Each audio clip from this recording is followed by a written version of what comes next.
When discussing Frankie Lyman, we'll leave the tragic tale of his premature death at 25 for another time, and instead, focus on his remarkable career, music. And especially his signature track, Why Do Fools Fall in Love?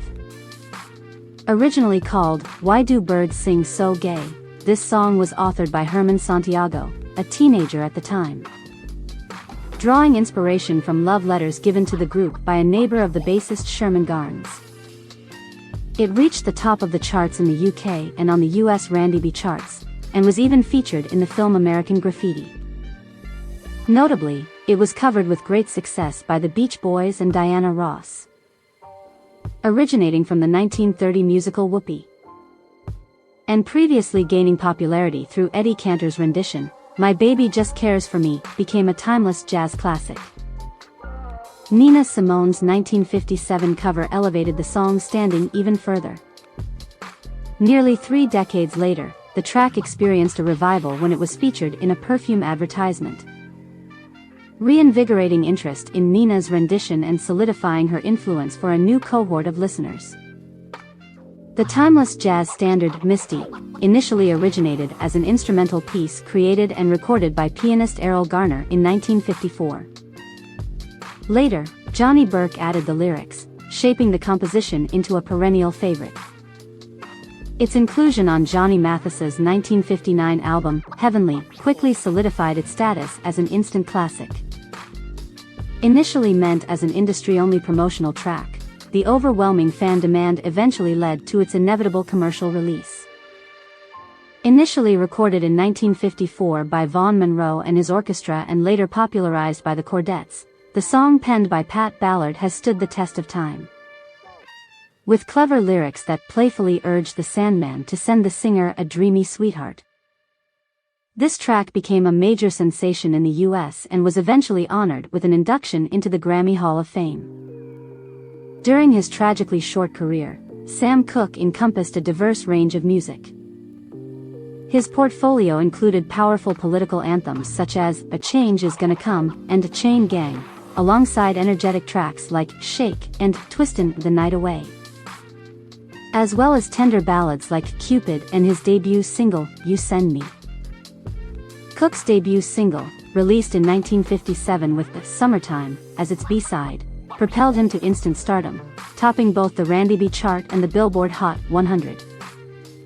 A decade later, Aretha Franklin's successful cover brought renewed attention to his timeless classic. When Connie Francis was facing several setbacks in her career, she enlisted the help of Brill-building duo, Howard Greenfield and Neil Sedaka, yes, the very same Neil Sedaka, to create something to help her get back in the game. And while Sedaka initially doubted that the song, Stupid Cupid, would be a good fit for an artist as sophisticated as Connie, she fell in love with the rousing track. This is exactly what I needed. You guys wrote my next hit, exclaimed Connie as she started dancing and jumping with excitement. The track returned Connie to the top 15 in the US and topped the UK charts for 6 weeks, an even bigger success. Phil Spector is best known for his groundbreaking work in popular music, particularly for his pioneering wall of sound technique. Prior to his rise to fame as a songwriter and producer, he briefly performed with the vocal group the Teddy Bears. The group's biggest hit, To Know Him Is to Love Him, written by Spector and featuring lead vocals by Annette Kleinbard, reached the top of the charts in the US and reached number 2 in the UK. The song's poignant sound and powerful lyrics are rooted in tragedy, with the title inspired by the inscription on Spector's father's tombstone, which read, To know him was to love him. The track, Earth Angel, was produced by Dootsy Williams and has stirred up legal disputes about its true origins. Certain elements were borrowed from Jesse Belvin, Patti Page, and the Hollywood Flames. Setting aside these controversies, the song is officially credited to songwriters Curtis Williams, Jesse Belvin, and Gaynell Hodge, along with the Penguins who brought it to life. Dream a Little Dream of Me has a rich history, originating in 1931 through the collaboration of Fabian Andre, Wilbur Schwant, and Gus Kahn. Ozzie Nelson and Wayne King, leading their orchestras, contributed early renditions. However, the timeless rendition by Ella Fitzgerald and Louis Armstrong stands out as a true gem, with 7 versions released in the summer of 1950. This song continued to enchant audiences, particularly in 1968 when the Mamas and the Papas added their distinct and captivating interpretation, regarded as one of Johnny Cash's finest creations. This track marked his inaugural placement at the top of the Billboard chart for hot country songs. The distinctive chord progression is believed to have been inspired by a serendipitous encounter where Cash stumbled upon reverse guitar tapes while stationed in Germany. The song, a reflection on Cash's marriage to Vivian Liberto, delves into the theme of resisting the allure of infidelity and steadfastly walking the line to honor fidelity. I find it very easy to be true. I find myself alone when each day's through. Ultimately, Cash and Liberto would part ways, leading Cash to marry June Carter, with whom he remained until her passing. Originally conceived as a slow-paced ballad, Cash's producer, Sam Phillips, suggested adopting the classic Cash up-tempo rockabilly style known as boom chicka boom. Resulting in the song's distinctive sound, most 1950s love songs were generally innocent, but Fever, by Peggy Lee, stood out as a surge of pure, unchecked sexual energy, igniting the decade. Although originally written by John Davenport and previously popularized by Little Willie John in 1956, Lee, 2 years later, turned the song into a worldwide sensation. She not only revamped the arrangement but also modified the lyrics, propelling it into a runaway hit. Elvis Presley's early hit singles embraced hard-hitting rockers like That's All Right and Blue Suede Shoes, infusing even his love songs with a unique twist, as seen in Heartbreak Hotel.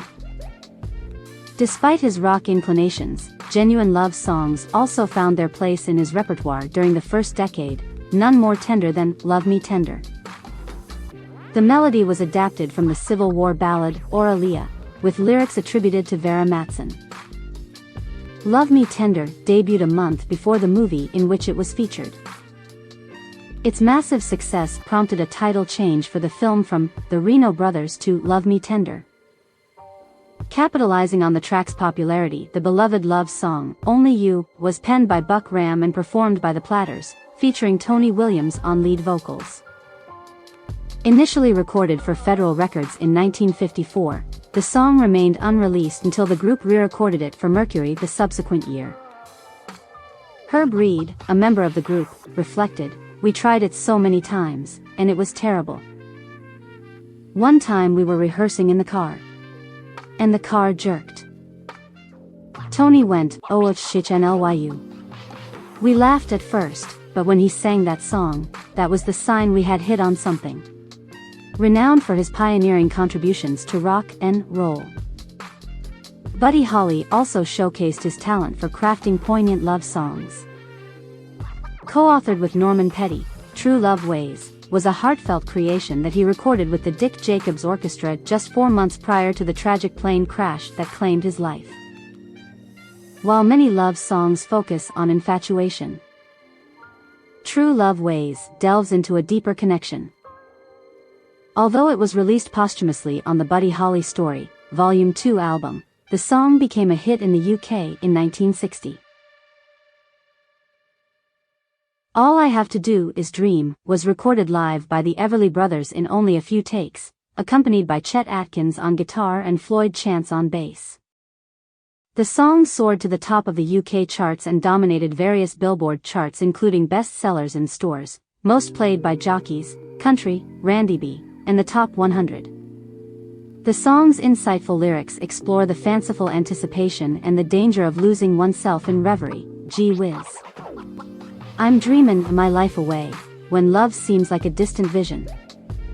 In 1963, the track was covered by Roy Orbison. Additionally, it's worth noting that the original Everly Brothers single featured an early Orbison composition, Claudette, named after his first wife. Over the years, the song has been reimagined by a plethora of artists including Richard Chamberlain, a duet by Bobby Gentry and Glenn Campbell, another rendition by Andy Gibb and Victoria Principal, Cliff Richard, the Dandy Warhols, Rem, and Brandi Carlile.